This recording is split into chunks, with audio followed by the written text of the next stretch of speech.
بسم اللہ الرحمن الرحیم نحمده ونصلی علی رسولہ الکریم اما بعد۔ آج ایک بار پھر پوری قوم سے مخاطب ہو رہا ہوں۔ آپ حضرات جانتے ہیں کہ جمعیت علماء اسلام کی مرکزی مجلس عاملہ نے 8 فروری 2024 کے الیکشن کے نتائج کو مسترد کر دیا تھا۔ 2018 کے الیکشن میں جو عوام کی حق رائے دہی پہ ڈاکہ ڈالا گیا تھا، 2024 میں ایک بار پھر عوام کی حق رائے دہی پر شبخون مارا گیا ہے۔ ہم نے فیصلہ کیا تھا کہ ہم اس الیکشن کے نتائج کو تسلیم نہیں کریں گے اور ان کے نتائج کو مسترد کرتے ہیں۔ یہ عوام کی نمائندہ کم اور اسٹیبلشمنٹ کی نمائندہ زیادہ ہے۔ ہمیں عوام کی طرف جانا ہوگا، عوام کو اعتماد میں لینا ہوگا تاکہ وہ اپنے ووٹ کے حق کے لیے متحد ہو سکے، ان کی صفوں میں وحدت آ سکے اور وہ اس قابل ہو سکے کہ وہ اپنے ووٹ کو تحفظ دے سکیں اور اپنے حق رائے دہی اس کو محفوظ کر سکے۔ یہ ایک واضح موقف ہے ہمارا اور اس موقف کی طرف ہم نے آگے بڑھنے کا فیصلہ کیا ہے۔ چنانچہ انشاءاللہ العزیز اللہ تعالیٰ کی فضل اور اس کی تائید کے ساتھ ہم 25 اپریل کو بلوچستان سے اس تحریک کا آغاز کریں گے اور ان اجتماعات کو ہم عوامی اسمبلی کا نام دیں گے۔ 25 اپریل کو بلوچستان میں پشین کے مقام پر بہت بڑا جلسہ کیا جائے گا جس میں بلوچستان کے عوام شریک ہوں گے۔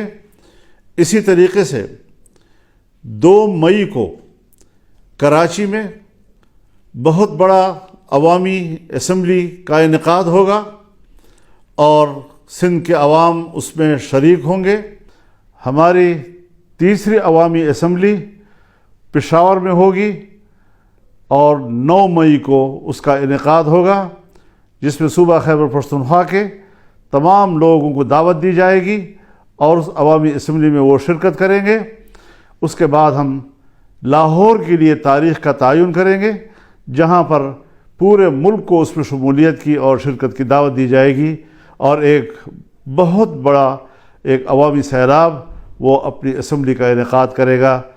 ہم اس حوالے سے دوسری سیاسی جماعتوں سے بھی رابطہ کر رہے ہیں تاکہ عوام کی ایک متفقہ اور متحدہ صف وہ اس کو زندہ کیا جا سکے، اس کو منظم کیا جا سکے۔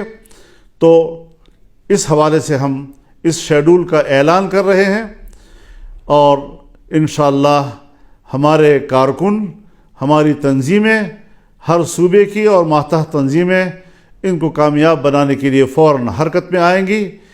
کیا مسئلہ ہے آخر کہ جہاں الیکشن کمیشن بے بس رہا ہے اور اس کو ایک نتیجہ بھی مرتب کرنے کی اجازت نہیں ہے اور اداروں کی طرف سے جو نتائج بھیجے جاتے ہیں، آج الیکشن کمیشن میں کوئی دم خم ہی نہیں رہ گیا ہے۔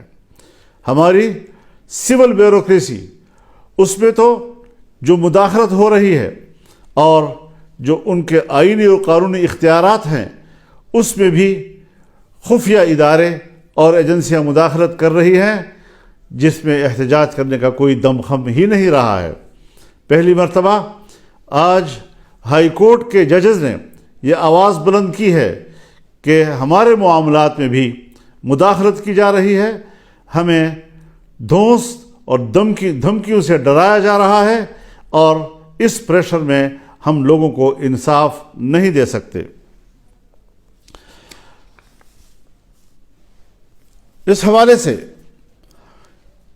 اگر ماضی کے دریچوں میں جھانکا ہے تو وہ پاکستان کے اس وقت کے وزیر دفاع جناب خواجہ آصف صاحب ہیں جو برملا ان واقعات کا ذکر کر رہے ہیں کہ کس طرح مقتدرہ نے انتخابات کے معاملے میں مداخلت کی، اس کے نتائج کو تبدیل کیا، اور کس طریقے سے اس کو الیکشن کے نظام کو اور اس کے نتائج کو منظم کیا اپنے مرضی کے ساتھ، عوام کی مرضی کے خلاف۔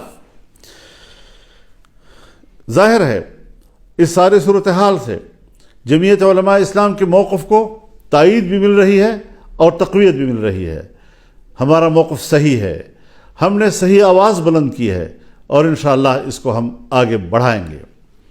میں ایک دوسرا اعلان بھی اپنی مرکزی مجلس عاملہ کے اراکین کے مشاورت کے ساتھ، اکثر دوستوں نے ہمیں یہی مشورہ دیا ہے کہ جو ضمنی الیکشن کا شیڈول آیا ہے، اس ضمنی الیکشن کا بائیکاٹ کیا جائے گا۔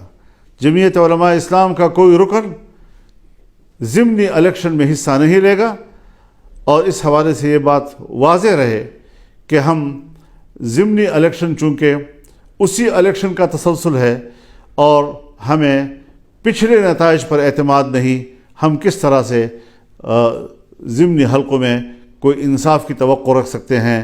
ہم پھر ایک بار مقتدرہ کا کھیل کا نشانہ بنیں گے، اور اس طریقے سے عوام کی حق رائے دہی کے ساتھ کھلواڑ کیا جائے گا۔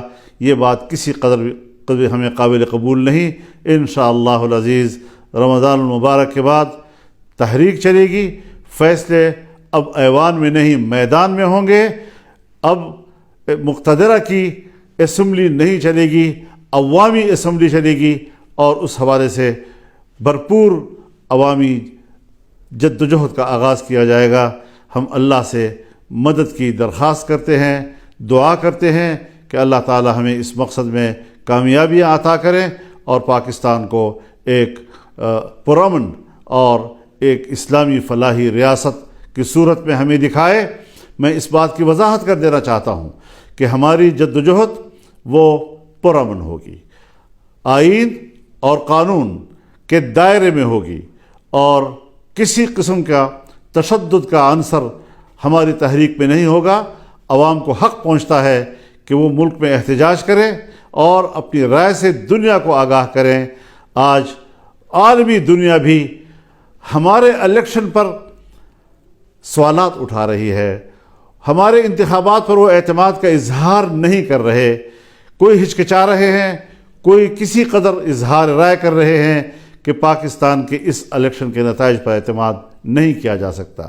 اس حوالے سے ہمارا موقف بالکل حقیقت پر مبنی، خود اعتمادی سے بھرپور، اور انشاءاللہ کامیابی کی منزل سے ہمکنار ہونے کے لیے آگے بڑھے گا۔